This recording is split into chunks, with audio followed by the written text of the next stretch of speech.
Somewhere in Greece, a cursed creature remained hidden among all the monsters who inhabited the nightmares of the Hellenic people. This was surely one of the most feared. Many brave heroes dared to hunt this creature, but none ever returned. They said that this being was so hideous that no one could face it. Her name was Medusa. But Medusa was not always like that. She once had been one of the most beautiful women ever to walk the earth.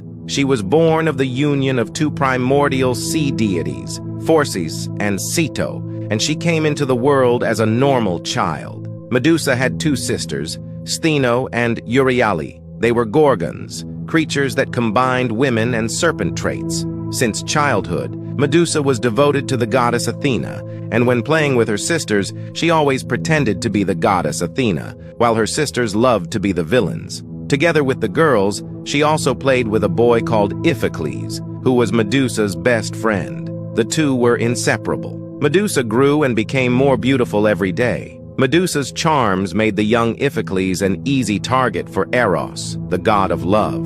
In love, Iphicles declared his affection for Medusa. The young lady deeply loved the boy, but she had the dream of becoming a priestess of Athena and could not cave into the temptation of love. When she reached the appropriate age, the young woman started her preparation to become an Athena priestess.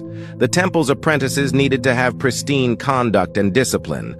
All their acts could be reflected in the goddess's reputation. One of the major requirements for becoming a priestess of Athena was absolute purity. They were to mirror themselves in Athena. Therefore, the young women should remain virgins just like their goddess, who never surrendered to the influence of Eros and Aphrodite. Medusa became a perfect priestess, maybe even too perfect. The rituals conducted by Medusa kept attracting more followers, delighted with the way in which that beautiful young woman conducted each of her activities. Medusa had beautiful, fluttering hair. With her movements, it mesmerized those who stared at her. A gullible man dared to say that Medusa's hair was more beautiful than Athena's. The goddess, from the top of Mount Olympus, noticed a commotion in one of her temples. She realized that many were not there to worship her, but rather to see the charming priestess. Athena resisted the temptation to do anything against those who shifted their focus from her to Medusa. The goddess knew that,